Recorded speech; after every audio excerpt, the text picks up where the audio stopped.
Esferas da Vida. Apoio Cultural. Porta Joia Lingerie. Sempre com o melhor atendimento e os melhores preços. Instituto Eurípides. Escola Espírita de Araraquara. Que doçura. Prazer em pedaços. Será que já existe um diálogo consistente entre a ciência e a religião? Quais são as evidências científicas que mostram a importância da espiritualidade? Como a espiritualidade impacta a saúde e como utilizá-la na prática clínica? A espiritualização da medicina agora. Prepare-se, o Esferas da Vida está no ar. A alma que é vibração, vida e essência das esferas.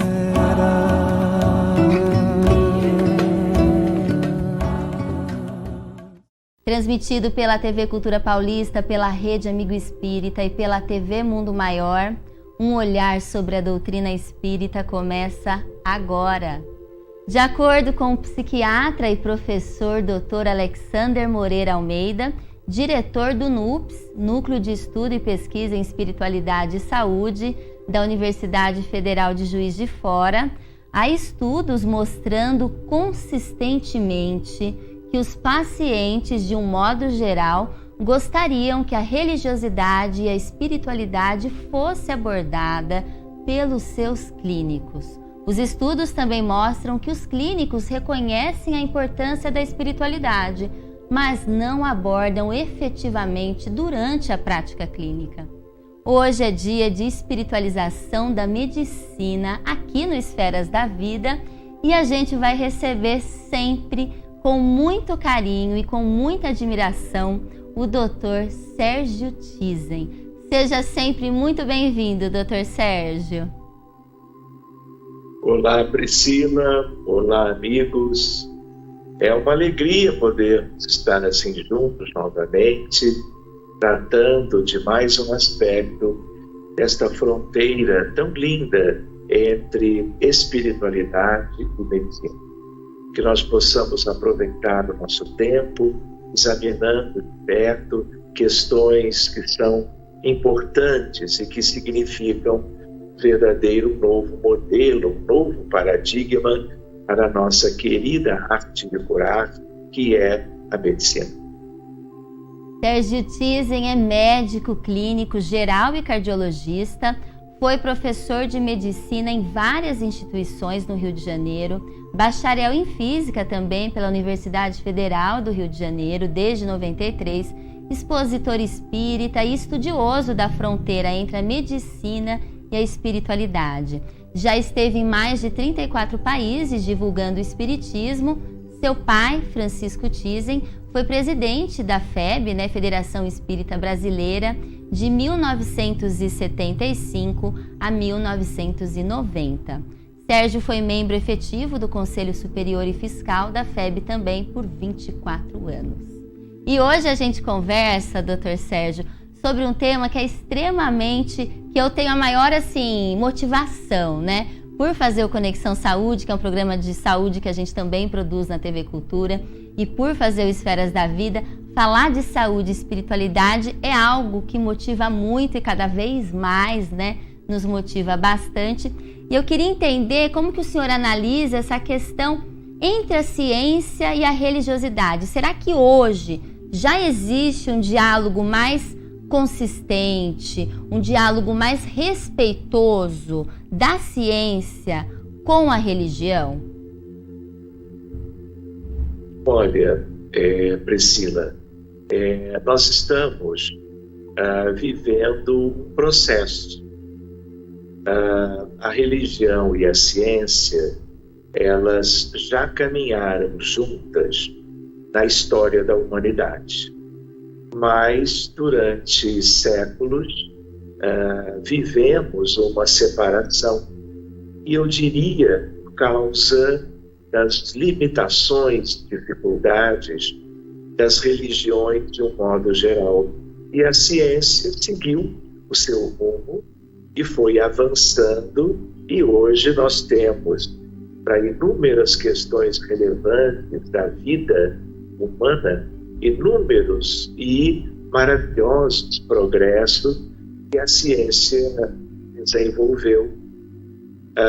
Mas nós também tivemos progressos no entendimento sobre as questões religiosas e espirituais, especialmente da metade do século XIX para os nossos dias.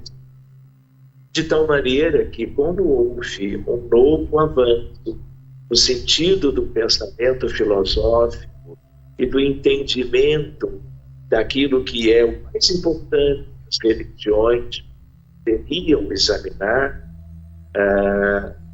tem havido todo um progresso neste, eu diria, reencontro entre esses dois grandes aspectos do conhecimento, ciência e religião. E talvez, Priscila, exatamente porque a Terra, na verdade, é uma humanidade de 20 bilhões de seres humanos, divididos 8 bilhões do lado de cá, encarnados, e 12 bilhões de desencarnados, aproximadamente, até um grande hospital. Então, muito possivelmente é através da medicina, da ciência médica, do seu progresso, que nós estamos conseguindo observar muito nitidamente, não é? Este reencontro entre esses dois grandes campos de conhecimento. Por necessidade, e porque nós todos continuamos evoluindo e chegamos numa altura que é essencial que nós possamos examinar uma medicina que, além de ser mais humanizada, ela vai se tornando também como que espiritualizada. Então, são duas questões diferentes, mas a medicina é como sendo o laboratório deste encontro entre ciência e espiritualidade. Eu tenho algumas estatísticas para contar, mas eu retorno a você e vamos continuando o nosso diálogo. Conta pra gente sim sobre essas estatísticas. Já emendo aqui a pergunta das evidências científicas. Quais são as evidências científicas hoje, atuais, da importância da espiritualidade, né, que o senhor falou, na arte de curar, né, na medicina? Priscila e amigos queridos, existe, só para vocês terem uma ideia do quão como que novo esse momento, esta etapa do processo de desenvolvimento da ciência, espiritualidade e religiosidade, que são expressões que nós usamos mais, né, nesse dia a dia. Se eu entrar, eu vou no computador e eu entro no NIH, que é o Instituto Nacional de Saúde dos Estados Unidos, National Institute of Health, e ele tem tudo que a ciência médica vem publicando ao longo dos anos em medicina. É um site só de medicina. E aí ele tem um pedaço dele que se chama PubMed, que é de publicações em medicina. Se eu puser essa semana a palavra spirituality, portanto espiritualidade, como sendo uma palavra-chave de busca, eu tenho 25 mil papers ou artigos científicos dentro da medicina de vários países do mundo para estudar. Sabe o que é isso?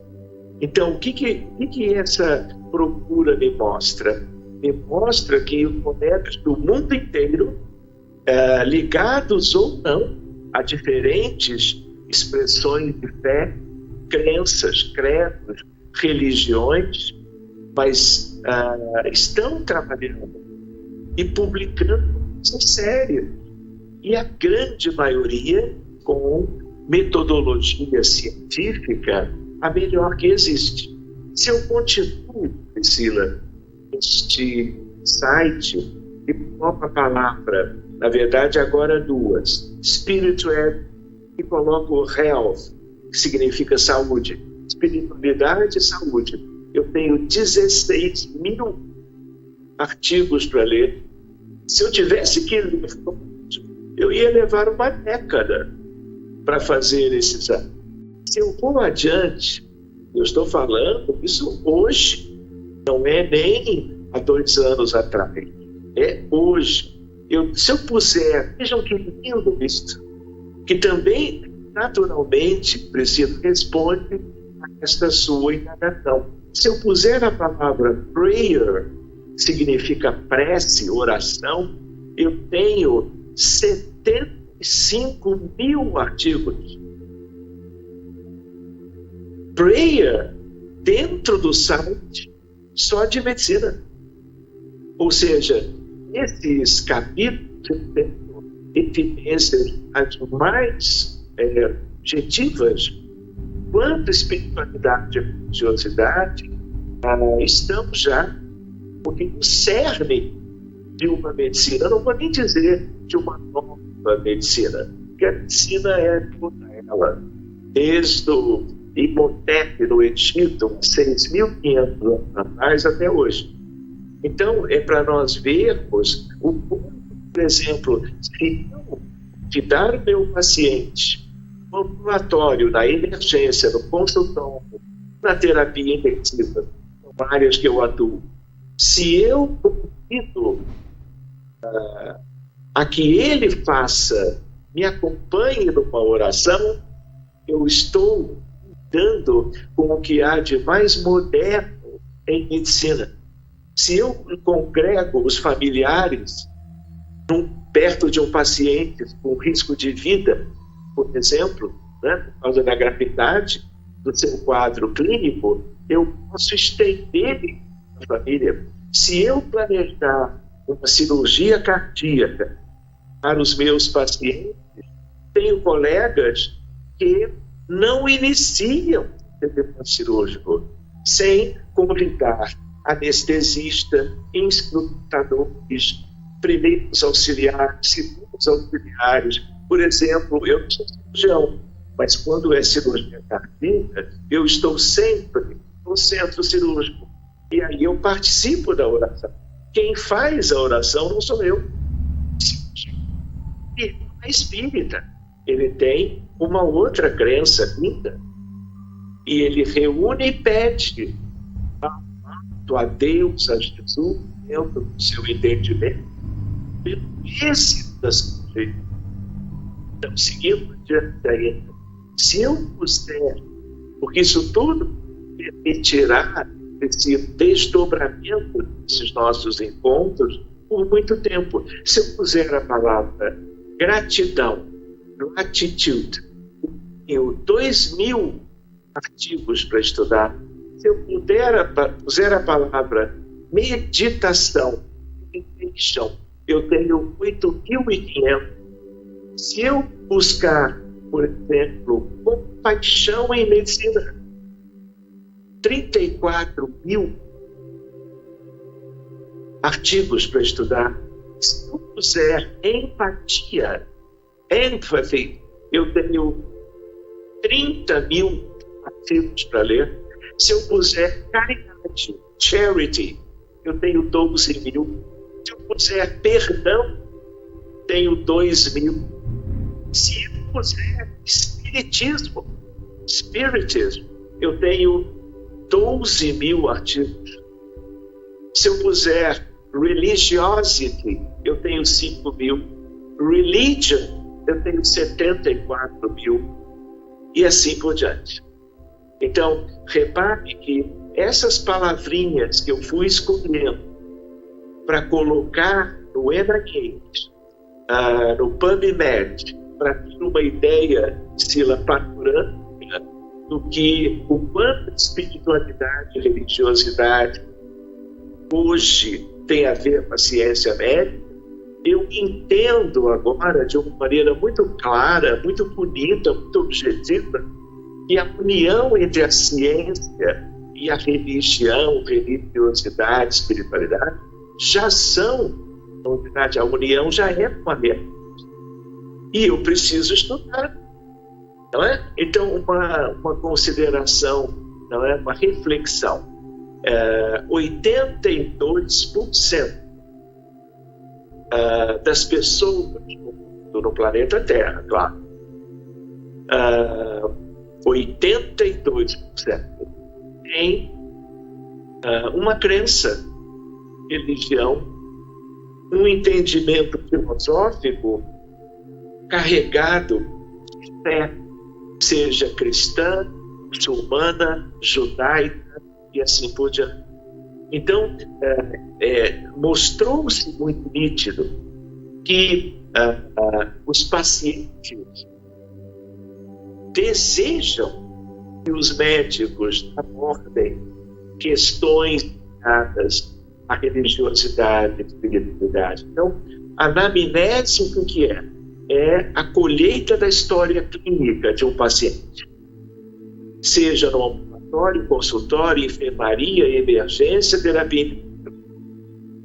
Então, hoje em dia, os lugares onde há maior desenvolvimento, alguma pergunta sobre crença, religião, é pertinente e vai ficar no prontuário médico.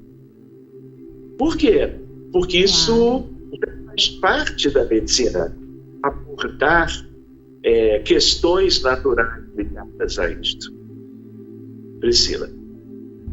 Dr. Sérgio Tizen aqui no Esferas da Vida pra gente hoje, e chegou o nosso momento Chico Xavier, e a gente para sentir, refletir e entender esse momento que estamos vivendo, o início da era do espírito, e cada vez mais a visão integral do ser será esclarecida.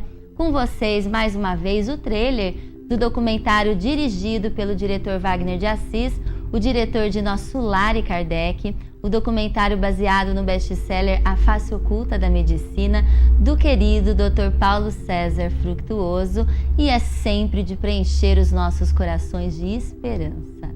Momento Chico Xavier. A religião sem a ciência é manca.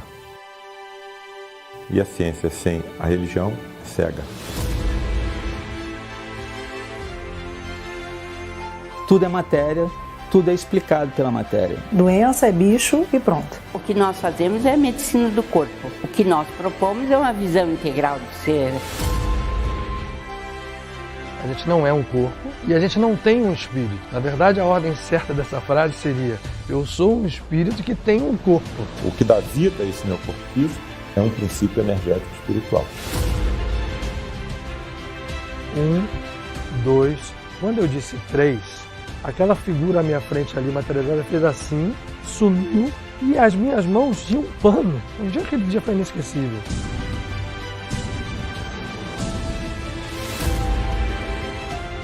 A experiência de você ver um espírito desencarnado materializado é uma experiência indescritível.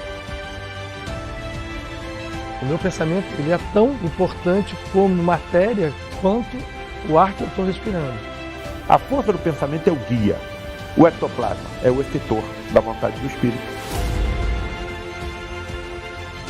My opinion about the long-term relationship between science and spirituality is that they are going to come together and they will eventually celebrate that relationship. Ela vai ter outra abordagem, sem dúvida nenhuma, que vai passar pela aceitação da existência de outras estruturas no ser humano que não o corpo físico. Eu não sei o que o médico do futuro não poderá fazer na hora que ele dominar todas essas energias.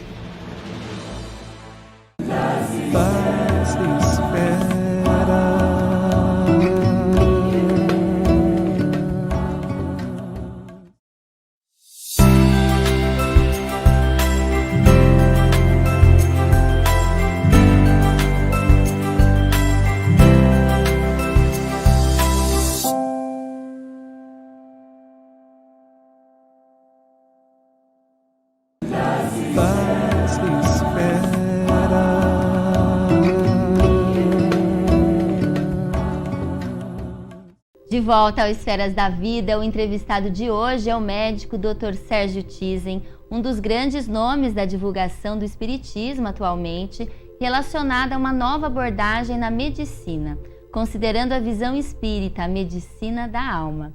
E a gente volta aqui para o nosso segundo bloco e a gente já começa, a gente parou lá falando, né, das evidências científicas, né, da espiritualidade, da importância da espiritualidade.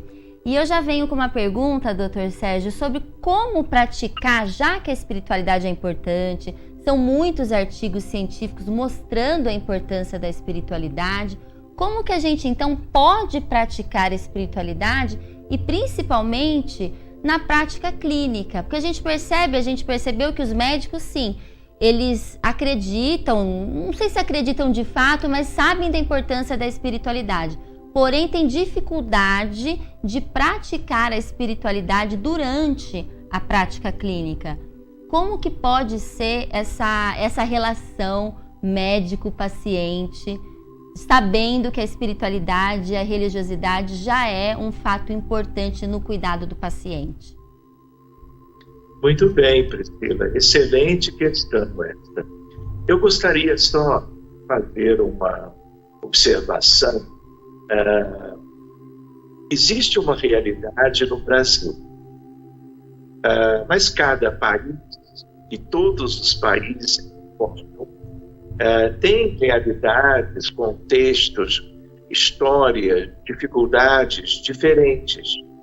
Então, o que acontece? O Brasil é um país com muitos problemas sociais, com muitas necessidades de uma infinidade de pessoas, pacientes, com problemas médicos de todo tipo, problemas clínicos, cirúrgicos, pediátricos, infecciosos e problemas mentais.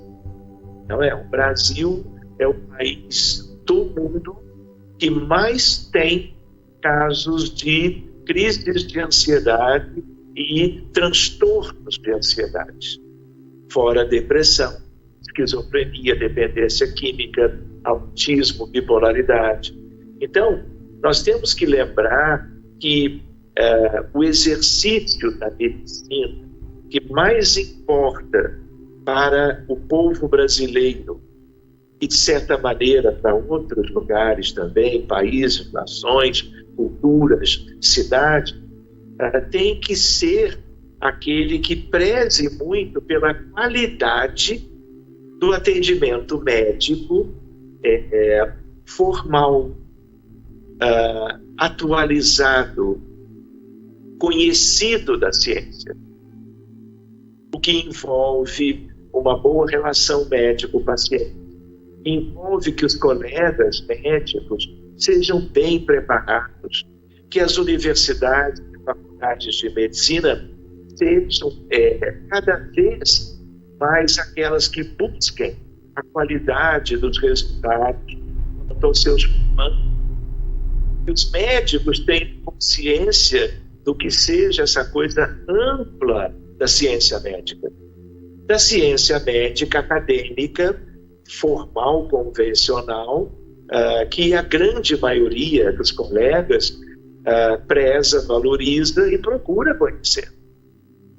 Agora, ainda na fase que nós estamos, é como se espiritualidade e religiosidade fossem como que um acréscimo, um upgrade. Mas nós não podemos, por exemplo, promover espiritualidade e religiosidade como que substituindo as questões da ciência acadêmica, porque senão nós vamos ter mais problemas que soluções.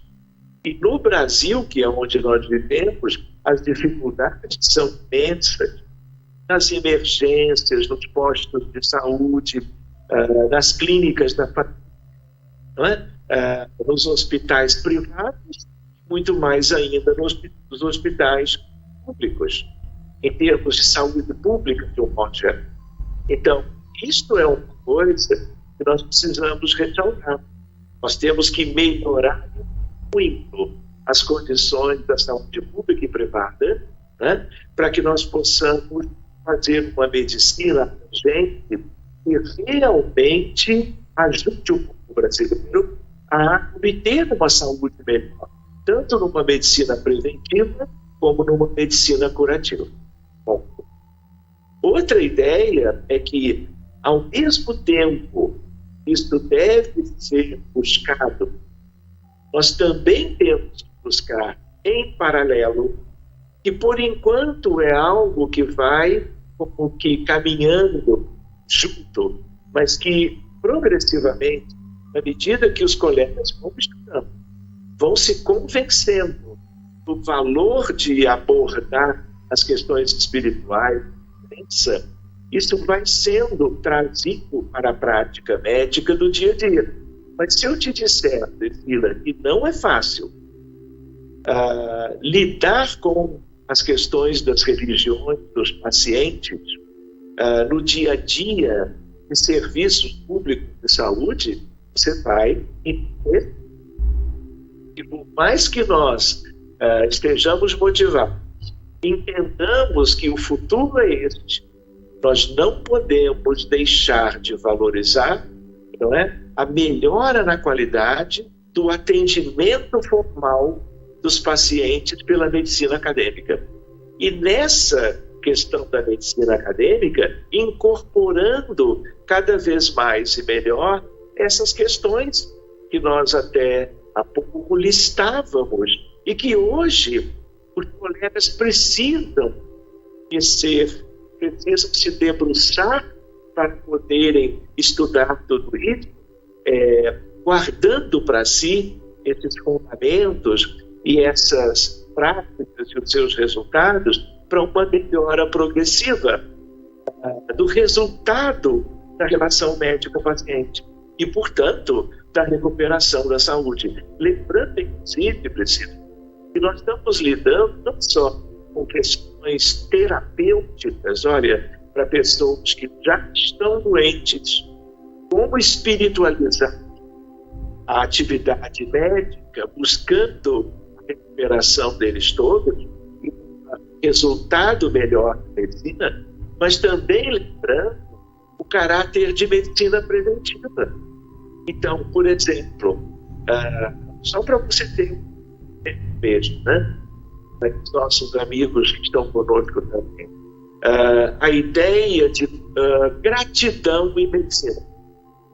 Então, existem estudos mostrando que se qualquer de nós, no final do dia, antes de adormecermos, nós procurarmos como uma rotina, caderno, uma folha de papel, lembrarmos de 3 questões daquele dia que nós vivenciamos e que nós temos razões para agradecer a alguém, a um familiar, a um vizinho, a alguém no trânsito, a algum ambiente no trabalho, e anotarmos 1, 2 e 3 questões simples. Alguém te emprestou vamos dizer, um tempero para você concluir um prato que você desejava fazer para o almoço e a vizinha te cedeu. E você é grato a ela. Mas lembrou à noite. Você estava com pressa se dirigindo ao trabalho, muito trânsito, bem coisa aqui no Rio de Janeiro, e sem você precisar buzinar, alguém te cede a vez, você passa mais rápido e chega a tempo no trabalho. E você lembra e agradece, sem saber o nome de quem te cedeu a vez. É uma coisinha simples, mas é gratidão. No trabalho, enfim, existem inúmeras experiências humanas que, se eu souber valorizar, eu vou ficar nas minhas listas, dia após dia.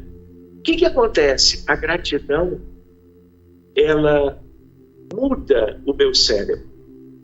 Ela altera, se eu analisar por ressonância nuclear magnética funcional, eu vou encontrar áreas que vão se iluminando, se colorindo, que significam como que a liberação de neurotransmissores cerebrais que, pela circulação sanguínea, vão do cérebro para todas as células do corpo. E essas substâncias da neuroquímica, elas agem como que uma bênção química, favorecendo a saúde das células. E células saudáveis podem estar evitando as mais diferentes enfermidades humanas, porque, de certo modo, há uma ingratidão do ponto de vista da humanidade em geral. Claro que com nuances diferentes. A gratidão é o oposto e ela gera medicina preventiva, seja quanto ao câncer, pneumonia, seja uma questão de crise compulsiva, por diante. Então, se eu torno isso um hábito, claro, que não vai ser algo que eu faça 2, 3 noites, 3 dias, que vai resolver e com que se contrapor a outras questões que me fariam ter uma tendência a adoecer. O efeito protetor de médio e longo prazo. Mas por que não? Por que não, inclusive, educar a minha alma no sentido de buscar pensamentos, sentimentos, atitudes, posturas que são sadias, no sentido mais lindo dessa expressão. Sadias, não apenas porque eu vou adoecer menos, mas porque o meu jeito de ser, o meu jeito de viver a vida vai mudar. É claro que quem age, quando eu penso na gratidão, não são os conjuntos das células cerebrais ou os neurônios, é a minha alma, é o meu pensamento, é a minha gratidão, que é da essência do ser. Só que o trabalhar essas coisas protegem, mas eu não quero fazer isto porque eu vou ser protegido. Eu desejaria, né, que a mentalidade, o mundo todo fosse no sentido existem as virtudes da alma, do espírito imortal, existem as coisas que promovem o bem para cada pessoa e, ao mesmo tempo, a mesma razão para o mundo inteiro. Isto importa muito.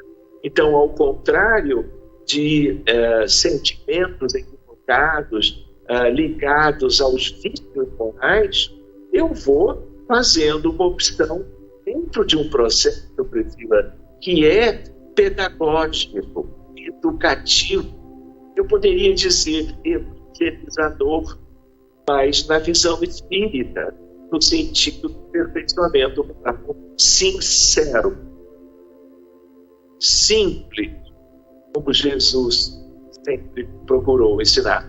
Então, outra questão, se nós, brancos do Divino Mestre, 2000 anos, ele, há tanto tempo, prescrevia aquilo que, se nós entendemos melhor, em termos de uma alma amadurecida bem, no progresso genuíno para qualquer um de nós, que nós podemos fazer em ajuda a nós mesmos, mas na medida em que nós crescemos um pouco, nós vamos irradiar isso na maneira que nos conduzimos, nas reações que vamos tendo, e ao mesmo tempo como uma onda portadora de motivações para uma transformação moral autêntica, de dentro para fora.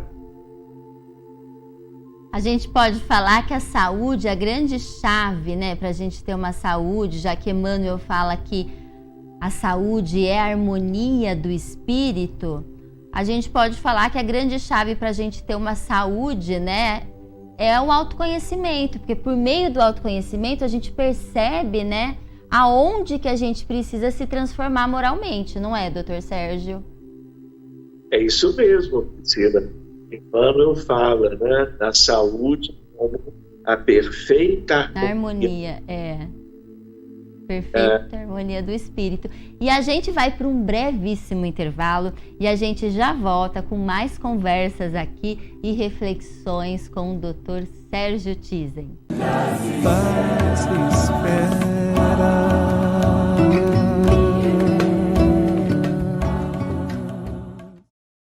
Milhão de amigos é o que a Rede Amigo Espírita deseja conquistar em seu canal no YouTube. E você, amigo espírita, pode ajudar. Convide 5 amigos para se inscreverem em nosso canal e ligarem o sino de alerta. Além de atingir a meta de 1 milhão de amigos, todos serão sempre avisados de novos vídeos e transmissões ao vivo no YouTube. Acesse agora raitv.com.br.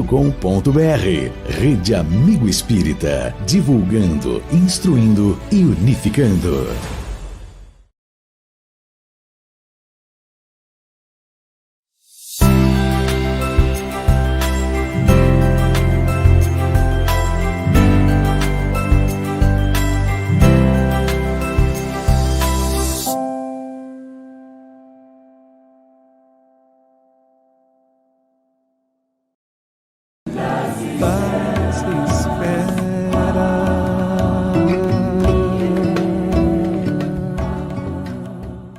Volta ao Esferas da Vida. O entrevistado de hoje é o médico Sérgio Tizen, um dos grandes nomes da divulgação espírita atual relacionada a uma nova abordagem na medicina, considerando a visão espírita, a medicina da alma. Mas antes de voltar às reflexões com o Dr. Sérgio, temos o nosso Você Sabia? De hoje é sobre a iluminada, humilde e alegre Alta de Souza. Você sabia? E o Você Sabia de hoje traz para vocês Alta de Souza. Nasceu em Macaíba, Arraial, Rio Grande do Norte, em 12 de setembro de 1876. Filha de pais tuberculosos, antes de ter completado 3 anos, ficou órfã de mãe e aos 4 anos de pai. Sua existência na Terra foi assinalada por sofrimentos acerbos. Aos 10 anos, assistiu à morte de seu querido irmão, vitimado por incêndio. Alta de Souza e seus 4 irmãos foram criados em Recife pelos avós maternos, que desencarnaram quando Alta tinha 6 anos. Antes dos 12 anos, foi matriculada no Colégio São Vicente de Paulo, no bairro da Estância, onde recebeu carinhosa acolhida por parte das religiosas francesas, que lhe ofereceram primorosa educação. De 1888 a 1890, a jovem Alta estuda, recita, verseja, ajuda as irmãs do colégio, aprimora a beleza de sua fé na leitura constante do Evangelho. Aos 14 anos, manifestaram-se os primeiros sintomas da enfermidade que lhe roubou a saúde em plena juventude e foi a causa de sua morte ocorrida na madrugada de 7 de fevereiro de 1901. Era comunicativa, alegre e social. Seu amor por Jesus Cristo, o anjo da guarda, não a distanciaram de todos os sonhos das donzelas, o amor, o lar, a missão maternal. Com 16 anos, ao revelar o seu invulgar talento poético, enamorou-se do jovem promotor público de Macaíba, João Leopoldo da Silva Loureiro. Dedicava ao namorado amor profundo, mas a tuberculose progredia e seus irmãos convenceram-na a renunciar. Essa sucessão de golpes dolorosos marcou profundamente sua alma de mulher, caracterizada por uma pureza cristalina, uma fé ardente e um profundo sentimento de compaixão pelos humildes, cuja miséria tanto a comovia. Era vista lendo para crianças pobres, humildes mulheres do povo ou velhos escravos. Já desencarnada, a compaixão que sempre sentira pelos sofredores fez com que a poetisa, em companhia de outros espíritos caridosos, visitasse constantemente a crosta da terra. Foi através de Chico Xavier que ela, pela primeira vez, revelou sua identidade, transmitindo suas poesias em 1932, na primeira edição do Parnaso de Além Túmulo, lançado pela FEB. Em sua existência física, Alta de Souza foi a ave cativa que cantou seu anseio de liberdade, o coração resignado que buscou no Cristo consolo das bem-aventuranças prometidas aos aflitos da terra. Além do túmulo, é o pássaro liberto e feliz, que, tornado ao ninho dos antigos infortúnios, vem trazer aos homens a mensagem de bondade e esperança, o apelo à fé e à caridade, indicando o rumo certo para a conquista da verdadeira vida. O Você Sabia sempre nos trazendo aqui, né, histórias motivadoras, inspirantes, iluminadas. E a gente acabou de assistir, né, a história de Alta de Souza, muito bom. E a gente volta para o nosso entrevistado, Dr. Sérgio Thyssen. E agora a gente gostaria de saber, Dr. Sérgio, qual que é a relação da doutrina espírita, como, né, que o espiritismo ele atua junto com essa questão da espiritualidade na saúde, como que o espiritismo está cooperando junto aí, né, com a espiritualização da medicina. Muito bem. Priscila, eu tinha comentado antes, não é, sobre aquele site de busca de artigos de medicina do mundo inteiro. E eu comentei alguns itens que têm a ver com questões de religiosidade e espiritualidade. Mas se eu puser a palavra espiritismo, eu vou encontrar quase 13 mil artigos para ler, o que também é uma evidência de que colegas da área da saúde, especialmente médicos, estão como que trabalhando, independente de qualquer outra coisa, mas publicando resultados de suas pesquisas, compartilhando as suas experiências com, dizer assim, a ciência médica do mundo inteiro. Então, isso é uma questão interessante para nós termos uma noção de que as coisas estão. Outra ideia importante é a ideia de que medicina curativa e medicina preventiva podem ter uma relação muito grande com o Evangelho de Jesus. E os espíritos têm não só a obra de Kardec, o Evangelho segundo o Espiritismo, como outras obras maravilhosas que procuram estudar os ensinamentos do Cristo contidos nos Evangelhos Mateus, Marcos, Lucas e João. Tanto quanto bem Atos dos Apóstolos, as epístolas dos evangelistas e assim por diante. Nós temos um grande material e esse processo dos evangelhos pode nos ajudar. Pode ajudar ao médico propor aos seus pacientes elementos que favoreçam cada um deles, dependendo e respeitando as suas crenças, em busca de algo que seja útil no aperfeiçoamento moral. Porque o que os espíritas sabem? Que a doença ela é uma consequência dos nossos males, daquilo que nós, em vidas passadas ou na vida atual, ou em todo esse contexto histórico de cada um de nós fizemos em contrário às leis de Deus. E aí, na medida que nós causamos prejuízo aos outros, ao longo de toda uma história de milênios, nós como que deixamos esses efeitos estarem como que se acumulando na nossa condição espiritual. Então, quando nós renascemos, o nosso perispírito está alterado pelos erros da vida anteriores. O corpo físico novo, ele pode se alterar de imediato numa enfermidade congênita, que é ou adquirida na própria infância. Mas ao longo de décadas da existência, as doenças tendem a surgir. Seja a hipertensão, o diabetes, o câncer, as cardiopatias, as doenças psiquiátricas e assim por diante. Então, doença é algo que é das nossas pendências kármicas e que se apresentam durante a vida para ensejar uma libertação, uma mudança de entendimento sobre o significado de tudo e um convite maravilhoso, apesar do sofrimento, para nós sermos diferentes. Reforma íntima, educação dos sentimentos, busca pelas virtudes do espírito imortal. Não há outro caminho.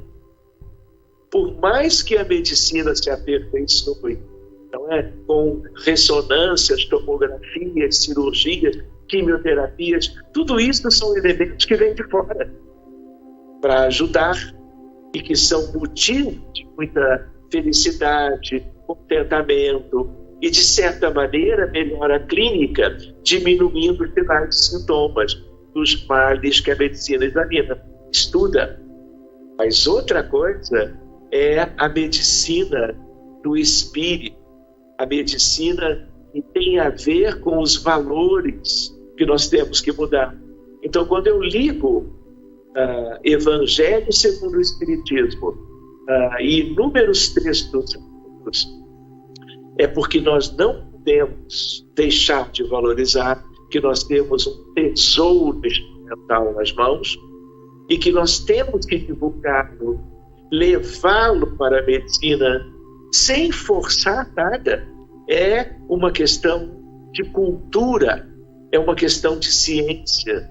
Vamos trabalhar as questões que muitos médicos não podem lidar com isso por muito tempo, porque ainda acreditam que a ciência médica é tão somente aquilo que eles aprenderam, por exemplo, há décadas durante a graduação em medicina na universidade. Não é? Mas artigos científicos estão aí para serem estudados, para que os colegas conheçam isso tudo e possam valorizar. Então, isto é uma coisa. O Evangelho, como uma proposta do governo da vida na Terra, para todo o seu rebanho, para que nós, ao longo do tempo e dos séculos, via Espiritismo ou outras características de crença, nós pudéssemos chegar onde é preciso. Ele dizia sobre o reino de Deus, ele promete a todos, cristãos, não cristãos, a ideia de que há um ambiente, um lugar que ninguém sofre, onde não tem doença, onde todos são bem-vindos e um dia chegarão, mas há todo um esforço de transformação até lá. E ele também indicou os aspectos mais importantes sobre tudo isso. Isso é uma questão. A outra questão que eu gostaria de abordar é a ideia dos recursos da medicina espírita, além da evangelização, além da educação dos sentimentos. Eu posso não usar a relação com o Evangelho, mas que eu entenda a questão das virtudes, que eu valorize o aperfeiçoamento de mim mesmo, do ponto de vista dos valores que são eternos, imutáveis, e que vão distinguindo os homens, as mulheres de bem, os espíritos superiores. Lembrando que a Terra é um grande hospital, eu diria, onde nós nos concentramos aqui. Espíritos endividados, muito imperfeitos, cheios de inclinações mais. Olha o que temos no mundo. Estamos aplicando na Ucrânia nos dias atuais. Então, isso é uma questão. E a outra é a ideia de que nós temos a reunião mediúnica séria, como dizia Kardec, porque todos os doentes das doenças importantes de maior gravidade ou complexidade são acompanhadas de espíritos desencarnados. Os doentes nunca estão sozinhos. Se tem um paciente grave, com uma neoplasia, câncer, se eu tenho uma criança com leucemia, se eu vejo um garotinho com autismo moderado a severo, se eu uso a equipe mediúnica para cuidar do que houve no passado, de complexo, de grave, e eu uso os elementos do conhecimento espírita para cuidar de tudo isso, o paciente melhora sempre. Ao mesmo tempo, nós estamos fazendo uma medicina, Priscila, e em vez de cuidar só do paciente em questão, ele vai para o mundo espiritual, através da mediunidade sagrada, e vai fazer uma medicina para doentes e almas perturbadas, precisando de luz, amor, caridade, que, recebendo isso agora, o caminho para eles é encurtado. Quando eles voltarem, eles já voltam melhores. É uma medicina a mais preventiva que a humanidade possa imaginar. E ela é espírita, porque ela depende de um grupo mediúnico bem capacitado, experiente nisto. Este é um tema para um novo encontro. E a outra ideia, para complementar, é a ideia do passe, do magnetismo de cura, como Allan Kardec examinou. Isso é tipicamente espírita. A fluidoterapia, o passe terapêutico, complementando a desobsessão. Por quê? Porque o passe, o magnetismo, como Kardec já dizia, ele é a substituição, por exemplo, fora outras questões, das moléculas malsãs, moléculas sãs. As malsãs acumuladas na esteira do tempo, diante das vezes que nós confiamos as leis de Deus, e tudo está na memória e no perispírito, e vem as moléculas sadias pela imposição de mãos para renovar isso tudo, agindo no plano físico, no duplo etéreo, etérea-tria, agindo no corpo astral, agindo no perispírito como um todo e, sem dúvida, agindo na alma do paciente. Então, Priscila, isso é um mundo lindo e que nós hoje, em pleno século XXI, podemos conversar, podemos programar o futuro, reconhecer as questões antigas, valorizar todos os estudos nessa fronteira extraordinária, talvez a mais linda de todas, medicina e espiritualidade. Lembrando sempre do Consolador prometido, lembrando do Cristo, guia e modelo da caridade, nosso Senhor Jesus, no fundo, o médico de toda a humanidade. Então, reflitamos, desenvolvendo, não é, as virtudes, incluindo, claro, a de humildade, diante de tantas coisas que nós temos que nos debruçar para conhecer, para que possamos obter uma renovação, não de 1, 2 ou 3. Nós temos que trabalhar essas coisas da maneira mais coletiva possível, mais abrangente. Nós não podemos perder mais tempo. Nós já desperdiçamos inúmeras encarnações vivendo outrora, mas com muito pouco proveito, no sentido de uma verdadeira cura em relação às nossas deficiências pessoais. É isso mesmo, medicina da alma com o Dr. Sérgio Thyssen. A gente agradece a sua participação sempre, doutor, aqui no Esferas da Vida. Muito obrigada pelo programa de hoje. Com certeza conversaremos mais sobre esses novos temas aí que o senhor falou. Muito obrigada, doutor. Obrigado a você, Priscila. Obrigado aos amigos de toda a sua equipe que sempre nos recebem, trabalhando pela divulgação desses temas tão bonitos que você tem nos seus programas. E um abraço carinhoso a todos aqueles que poderão como que participar hoje ou amanhã desses nossos encontros. A gratidão é toda nossa e a gente agradece a você também aí de casa que está com a gente todo sábado às 10 horas da noite na Rede Amigo Espírita, na TV Mundo Maior e também nas redes sociais do Esferas da Vida, porque agora nós temos YouTube, também passa no Facebook, também passa no Instagram do Esferas da Vida às terças-feiras, 7 horas da noite, e também estamos na TV Cultura Paulista todo domingo, meia-noite. A gente se vê sempre, uma ótima noite e até semana que vem, se Deus quiser. A alma que é vibração, vida e essência está nas luzes da sobrevivência, no transcendentalismo das esferas. Esferas da Vida, apoio cultural. Porta Joia Lingerie, sempre com o melhor atendimento e os melhores preços. Instituto Eurípides, Escola Espírita de Araraquara, que doçura.